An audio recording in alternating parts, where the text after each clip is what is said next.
আয়াত ৭৬ ওয়া ইন্নাহা লাবিসাবিলিম মুকিম। অনুবাদ, আর নিশ্চয়ই তা লোক চলাচলের পথের পাশেই বিদ্যমান। ১ তাফসির ১ নং ফোনটের বিবরণ। এ আয়াতে আল্লাহ তাআলা সেসব জনপদের অবস্থা বর্ণনা করেছেন। লাবিসাবিলিম মুকিম শব্দটির কয়েকটি অর্থ হতে পারে।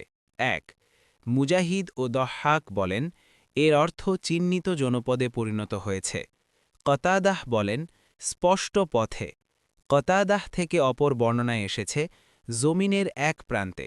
ইবনে কাসির বলেন, এই সাদুম জনপদটিতে যে বিপদ ঘটে গেছে, যে বাহ্যিক ও অভ্যন্তরীণ পরিবর্তন ঘটেছে, পাথর নিক্ষেপিত হয়েছে, এমনকি শেষ পর্যন্ত তা পচা দুর্গন্ধময় খারাপ সাগরে পরিণত হয়েছে, যা আজও একই অবস্থায় বিদ্যমান। যেমন অন্য আয়াতে আল্লাহ বলেন, তোমরা তো তাদের ধ্বংসাবশেষগুলো অতিক্রম করে থাকো সকালে ও সন্ধ্যায়, তবুও কি তোমরা বোঝো না? সূরা আস-সফ ৭-এর ১৩৭ থেকে ৩৮ নং আয়াত।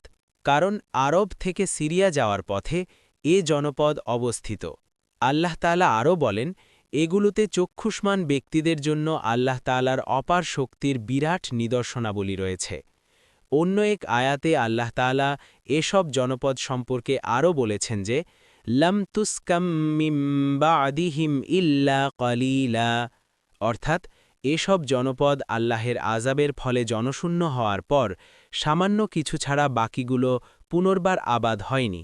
সূরা কাসাস ৫৮।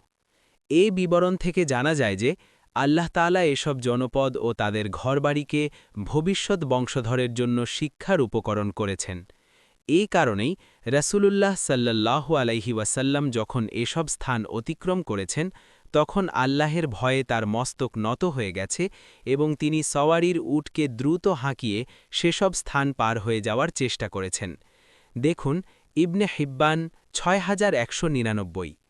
তার এ কর্মের ফলে একটি সুন্নত প্রতিষ্ঠা লাভ করেছে, তা এই যে যেসব স্থানে আল্লাহের আযাব এসেছে সেগুলোকে তামাশার ক্ষেত্র পরিণত করা খুবই পাষাণ হৃদয়ের কাজ।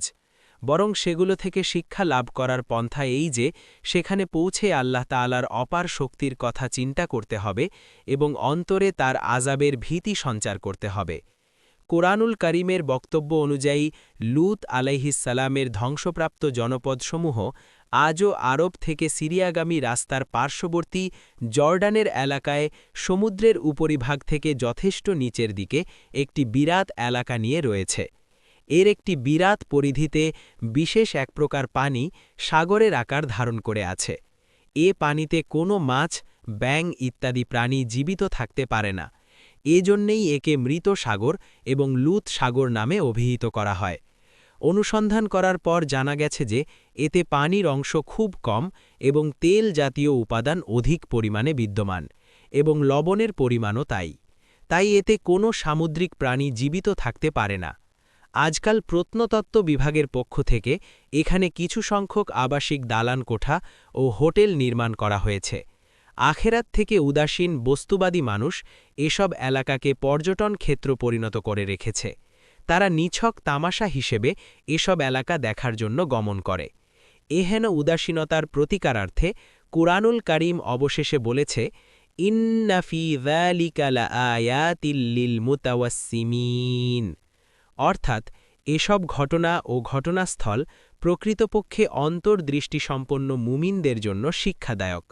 একমাত্র ঈমানদাররাই এ শিক্ষা দ্বারা উপকৃত হয়, আর অন্যরা এসব স্থানকে নিছক তামাশার দৃষ্টিতে দেখে চলে যায়।